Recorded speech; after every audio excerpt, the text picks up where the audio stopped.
구약성경 866페이지 시편 86편 1절부터 17절 말씀, 제가 봉독하고 마지막 절 합독하겠습니다. 여호와여, 나는 가난하고 궁핍하오니 주의 귀를 기울여 내게 응답하소서. 나는 경건하오니 내 영혼을 보존하소서. 내 주 하나님이여, 주를 의지하는 종을 구원하소서. 주여, 내게 은혜를 베푸소서. 내가 종일 주께 부르짖나이다. 주여, 내 영혼이 주를 우러러 보니 주여, 내 영혼을 기쁘게 하소서. 주는 선하사 사죄하기를 즐거워하시며 주께 부르짖는 자에게 인자함이 후하심이니이다. 여호와여, 나의 기도에 귀를 기울이시고 내가 간구하는 소리를 들으소서. 나의 환난 날에 내가 주께 부르짖으리니 주께서 내게 응답하시리이다. 주여, 신들 중에 주와 같은 자 없사오며 주의 행하심과 같은 일도 없나이다. 주여, 주께서 지으신 모든 민족이 와서 주의 앞에 경배하며 주의 이름의 영광을 돌리리이다. 무릇 주는 위대하사 기이한 일들을 행하시오니 주만이 하나님이시니이다. 여호와여, 주의 도를 내게 가르치소서. 내가 주의 진리에 행하오리니 일심으로 주의 이름을 경외하게 하소서. 주 나의 하나님이여, 내가 전심으로 주를 찬송하고 영원토록 주의 이름의 영광을 돌리오리니 이는 내게 향하신 주의 인자하심이 크사 내 영혼을 깊은 수월에서 건지셨음이니이다. 여호와 하나님이여, 교만한 자들이 일어나 나를 치고 포악한 자의 무리가 내 영혼을 찾아 싸우며 자기 앞에 주를 두지 아니하였나이다. 그러나 주여, 주는 긍휼히 여기시며 은혜를 베푸시며 노하기를 더디하시며 인자와 진실이 풍성하신 하나님이시오니 내게로 돌이키사 내게 은혜를 베푸소서. 주의 종에게 힘을 주시고 주의 여종의 아들을 구원하소서. 함께 읽습니다. 은총의 표적을 내게 보이소서.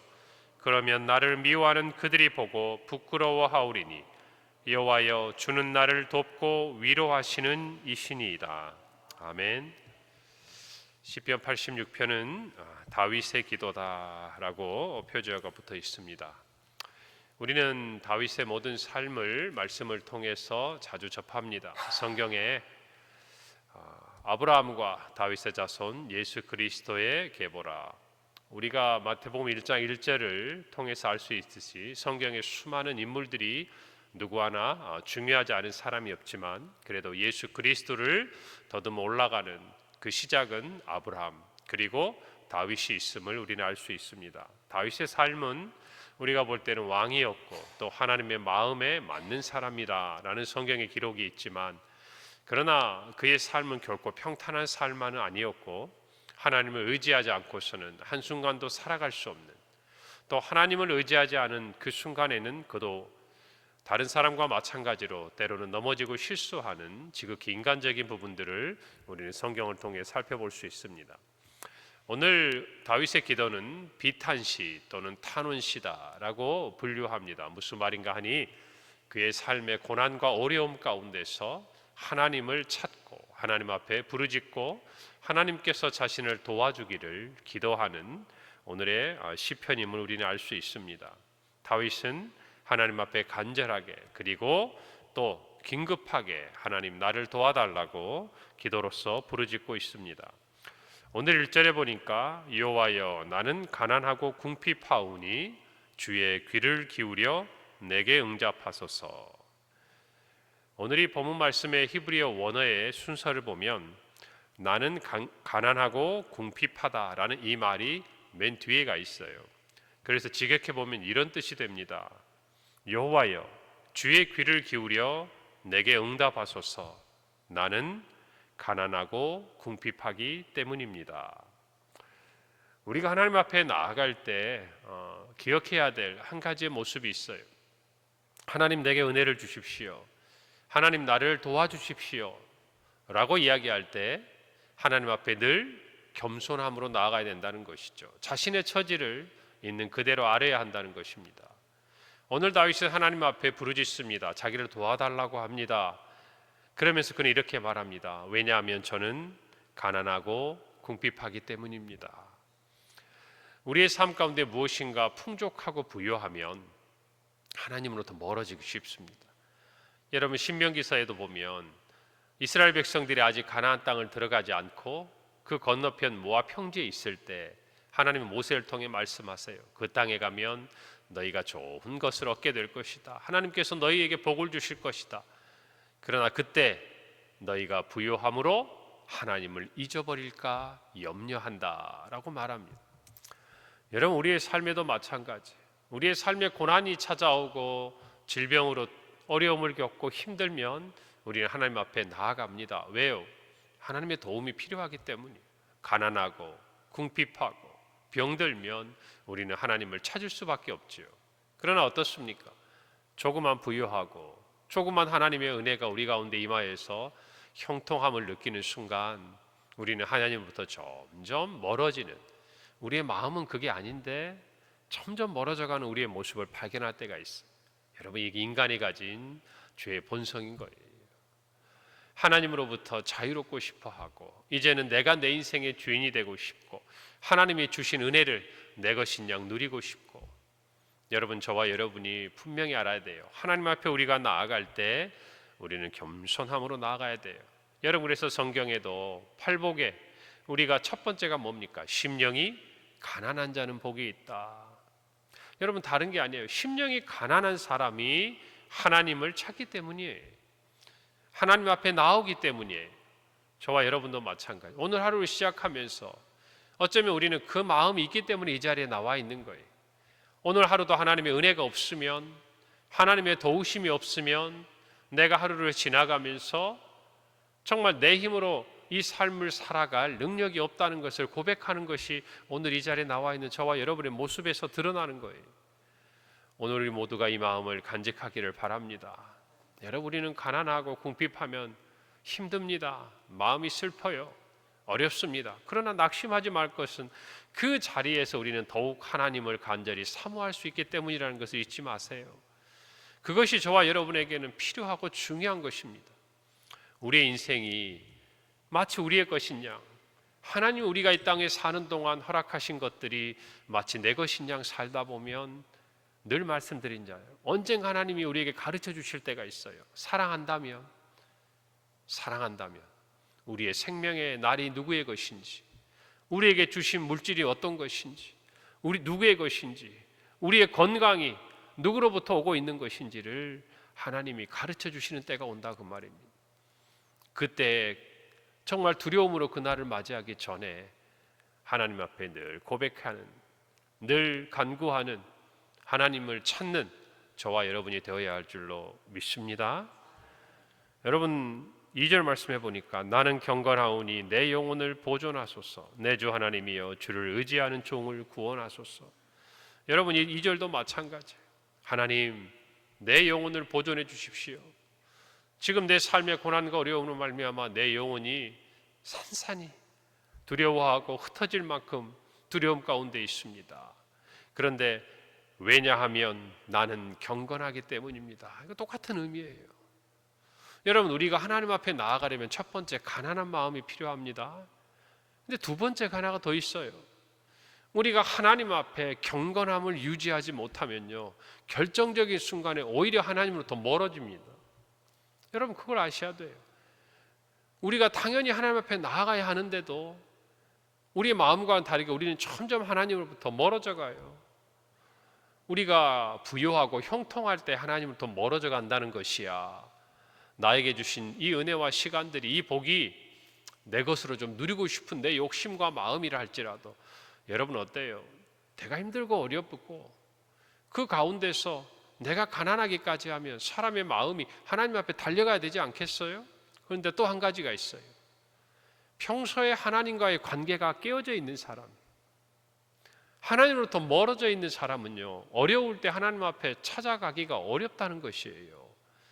성도들을 만나고 교제를 하다 보면 목사님 제가 기도해야 하는데요, 목사님 제가 하나님 앞에 더 나아가야 하는데요, 염치가 없어서요. 여러분 그건 염치가 없는 게 아니에요. 하나님 앞에 나아갈 용기가 없는 거예요. 왜냐하면 내가 하나님과 지금까지 친밀하지 못했다는 것을 알기 때문에 우리의 원수는 그 지점을 계속적으로 공격하는 거예요. 네가 염치가 있어야지. 이제까지 하나님 안 찾다가 어렵고 나니까 힘들고 나니까 이제 하나님 찾으려고 그러니? 그런데 이 말에 우리가 넘어간다고 말이에요. 첫째는 우리가 어려울수록 하나님은요, 우리가 어떠하든지 집을 떠났던 탕자, 둘째 아들이 아버지의 재산을 허비하고 와도 하나님은 품어주시는 분이에요. 그러나 여러분, 우리가 그것을 생각하면 안 돼요. 우리는 이미 하나님의 품 안에 돌아와서 하나님의 아들로 인정을 받은 하나님의 자녀들이에요. 그렇다면 이제는 그 이후의 삶을 생각해야죠. 저와 여러분이 매일매일 이와 같이 하나님과 교제하고 하나님과 친밀한 삶을 유지하면 우리는 당연히 삶의 힘들고 어려운 순간에 하나님을 찾게 돼요. 그러나 그 삶이 무엇인가 막혀 있고 무엇인가 멀어져 있고 무엇인가 끊어져 있으면 하나님을 만나러 가는데도 용기가 필요하다 그 말이에요. 부모 자녀 간에도 있잖아요. 힘들고 어려울 때 부모님 앞에 자신의 어려움을 이야기하고 도와달라고 이야기할 때 관계가 좋으면 고민이 없어요. 아버지, 어머니, 제가 좀 이게 필요합니다. 어렵게 되었습니다. 좀 도와주세요. 여러분, 그런데 그 관계가 서먹하고 평소에 건강하지가 않으면 어때요? 도와달라는 말할 때도 큰 용기가 필요해요. 자존심도 굽해야 돼요. 여러분, 이런 관계가 돼서는 안 된다는 거예요. 오늘 다윗은 고백해요. 하나님, 나를 도와주세요. 내 기도에 응답해 주세요. 내가 가난하고 내가 궁핍해요. 솔직하잖아요. 또 하나 얘기해요. 하나님, 내 영혼을 보존해 주세요. 나를 살려주세요. 나를 지켜주세요. 나는 하나님의 뜻대로 살려고 애쓰고 있잖아요. 비록 그것이 하나님 보시기에 부족하고 아직 정말 그 지점에 도달하지 못한지 몰라도 그래도 하나님 아시잖아요. 제가 하나님 뜻대로 살려고 어쨌든 아등바등 애쓰는 거 아시잖아요. 이 말이에요, 지금 이 말씀은. 오늘 저와 여러분이 믿음 안에서 살아가면서 하나님 앞에 한 걸음 나아가기를 원하고 조금 더 친밀하게 나아가기를 원한다면 이 두 가지 지점이 있어야 돼요. 하나님, 내가 가난합니다. 내가 궁핍합니다. 여러분, 하나님 앞에 이 모습은요, 부끄러운 게 아니에요. 이미 하나님이 아시는 건데 뭐가 부끄럽습니까? 단지 우리가 인정하지 못하는 것뿐이에요. 하나님, 그래도 내가 하나님 뜻대로 살려고 했었잖아요. 여러분, 이것이 하나님 앞에 나아가는 용기가 되는 거예요. 오늘 저와 여러분이 살아가면서 이 두 가지 지점에서 실패해서는 안 돼요. 결과를 가지고 생각하지 말고 어떤 마음으로 하나님 앞에 우리가 서 있는지를 늘 돌아보시기를 바랍니다. 하나님은 모든 것을 아시는 분인 줄 믿습니다. 여러분, 고난 중에 성도는 이처럼 하나님 앞에 겸손히 나아가야 돼요. 하나님의 도우심을 요청해야 돼요. 여러분, 3절에도 주여 내게 은혜를 베푸소서 내가 종일 주께 부르짖나이다. 7절에도 나의 환난 날에 내가 주께 부르짖으리니 주께서 내게 응답하시리이다. 16절에도 내게로 돌이키사 내게 은혜를 베푸소서 주의 종에게 힘을 주시고 주의 여종의 아들을 구원하소서. 하나님 앞에 나가야 돼요. 예레미야서 29장 13절에서 너희가 온 마음으로 나를 구하면 나를 찾을 것이요 나를 만나리라. 나를 만나기 전에 뭐가 있어요? 나를 찾을 것이다. 너희가 온 마음으로 나를 구하면 나를 찾을 것이다. 이게 하나님의 말씀이에요. 어쩌면 우리는 가만히 있는데 하나님께서 나에게 찾아와 주시기를 바랄지 모르겠지만 여러분, 탕자의 그 비유도 보십시오.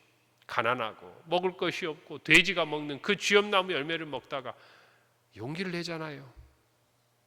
비록 하나님 아버지 앞에 내가 돌아갈 면목은 없어도 종의 하나라도 그래도 내 아버지 집에 가야겠다. 여러분, 이게 용기잖아요. 찾게 되잖아요. 여러분, 믿음은 다른 게 아니에요. 우리의 인간으로 가지고 있는 모든 이 감정이 하나님을 향하는 거예요. 여러분, 부끄러움이 하나님을 향하면요, 하나님의 은혜의 자리에 나아가는 거예요. 저와 여러분이 하나님 앞에서 감출 수 있는 감정도 없고 하나님 우리의 모든 것을 아셔요. 그것을 하나님 앞에 가까이 나아가 내놓는 거예요. 우리가 하나님 앞에 고난 중에 기도하려면요, 하나님의 선하심과 인자하심을 신뢰해야 돼요. 오늘 5절에 보니까 주는 선하사 사죄하기를 즐거워하시며 주께 부르짖는 자에게 인자하심이 후하십니다. 15절에 그러나 주여 주는 긍휼히 여기시며 은혜를 베푸시며 노하시기를 더디하시며 인자와 긍휼이 풍성하신 하나님이십니다. 다윗이 이렇게 기도할 수 있는 이유가 또 하나 있어요. 그것은 바로 하나님에 대해서 하나님의 성품을 아는 거예요. 하나님은 오늘 5절의 말씀대로 죄를 사해 주시기를 즐거워하시는 선하신 하나님이세요. 부르짖는 자에게 인자하심을 후하게 베푸시는 분이에요. 이것을 붙들고 기도하는 거예요. 이것을 알기 때문에 나아가는 거예요. 우리가 너무나 잘 아는 말씀, 주는 긍휼히 여기시며 은혜를 베푸시며 노하기를 더디하시며 인자와 진실이 풍성하신 하나님이십니다. 이 사실을 알기에 기도할 수 있는 거예요. 왜요? 지금의 내 모습이 그렇지 못한 걸 알기 때문에. 여러분, 우리는 한 가지 착각하면 안 돼요. 내가 경건하기 때문에 하나님 날 도와주세요. 이 경건이 온전하기 때문이 아니에요. 우리의 경건이 부족할지라도 하나님의 선하심과 인자하심이 풍성하기 때문에 기도하는 거예요. 할렐루야. 이것이 저와 여러분에게 중요한 거예요. 하나님 앞에 하나님 내가 그래도 예배도 빠지지 않고 11조도 드리고 무엇도 하고 부끄러운 말 아닙니까? 모든 것이 하나님께로부터 왔는데 하나님께 예배 드리는 게 우리의 자랑이 될 수 있나요? 하나님께 11조하고 헌금 드린 게 자랑이 될 수 있습니까? 하나님을 위해서 뭔가 봉사하고 섬겼다는 게 자랑이 될 수 있는 거예요? 그것을 자랑하는 것 자체가 부끄러운 일이죠. 하나님의 은혜를 아는 사람은 그렇게 기도하지 않아요. 오늘 있는 이 말씀처럼 하나님의 선하심과 인자하심을 기대어 기도하는 거예요. 나는 부족하지만 하나님은 선하시잖아요. 여러분, 저와 여러분이 하나님의 이 성품을 알아야 우리가 고난 중이라도 하나님을 찾을 수 있는 거예요. 할렐루야. 여러분, 성경 말씀에 우리 사도 바울이 에베소 교회 편지하면서 너무나 잘 아는 말씀, 에베소 2장에서 뭐라고 말씀하십니까? 너희는 그 은혜에 의하여 믿음으로 말미암아 구원을 받았으니 이것이 너희에게서 난 것이 아니요 하나님의 선물이라. 그 다음 말씀이 뭐예요? 이는 행위로 난 것이 아니라 그랬어요. 그러므로 어느 누구라도 자랑할 수 없다고 그랬어요. 여러분, 구원이 그렇게 이루어졌다면 우리의 삶도 선물이요 은혜라는 것을 아셔야 돼요. 할렐루야. 이것을 잊지 않는 한 우리는 하나님 앞에요 나아가는 게 너무나 자연스러워지는 거예요. 큰 용기가 필요한 게 아니라 하나님 앞에 기쁨으로 즐거움으로 나아갈 수 있는 거예요. 오늘 저와 여러분이 그런 마음을 갖기를 바랍니다. 하나님의 성품에 대해 기도하세요. 기대어 기도하세요. 하나님 긍휼히 여기시잖아요. 은혜의 하나님이시잖아요. 제가 잘못했지만 하나님 참아주시잖아요. 인자와 진실이 풍성하시잖아요. 나에게 은혜를 주세요. 그리고 우리가 하나님 앞에 고난 중에 기도하려면 세 번째로 하나님의 능력을 신뢰해야 돼요. 8절에 주여 신들 중에 주와 같은 자 없사오며 주의 행하심과 같은 일도 없나이다. 10절에 무릇 주는 위대하사 기이한 일들을 행하시오니 주만이 하나님이십니다. 여러분, 하나님에게 능치 못한 일이 없습니다. 할렐루야. 그것을 믿는다면 우리가 고난 중에 하나님을 찾지 않을 이유가 없어요. 만약에 그것을 알면서도 찾지 않는다면 믿지 않기 때문이에요. 이것은 하나님도 못하셔. 이건 하나님도 할 수 없는 일이야. 이미 다 끝났어. 불신앙의 고백이에요. 불신앙의 모습이에요. 오늘 다윗은 기도합니다. 하나님 위대하시지 않습니까? 신들 중에 하나님 같은 분 없지 않습니까? 하나님의 능력을 의지하세요. 그 능력을 의지하면 기도하게 돼 있어요. 할렐루야. 오늘의 말씀을 붙들고 우리 모든 성도들이 그 은혜 안에서 하나님을 찾고 부르짖는 하루가 되기를 바랍니다. 기도하겠습니다. 하나님 은혜를 감사합니다. 하나님 앞에 겸손히 나아가며 하나님의 성품을 알고 하나님의 선하심과 인자하심을 신뢰하고 하나님의 능력을 의지하며 오늘 하루 우리에게 주어진 삶의 자리도 믿음으로 승리하며 때로 고난의 순간이 온다 할지라도 하나님 앞에서 참으로 든든히 하나님을 의지하고 믿음으로 나아가는 우리 모든 성도들 되게 하여 주옵시고 우리 성도들의 삶에 한결같은 은혜를 허락하여 주옵소서. 예수님의 이름으로 기도합니다. 아멘.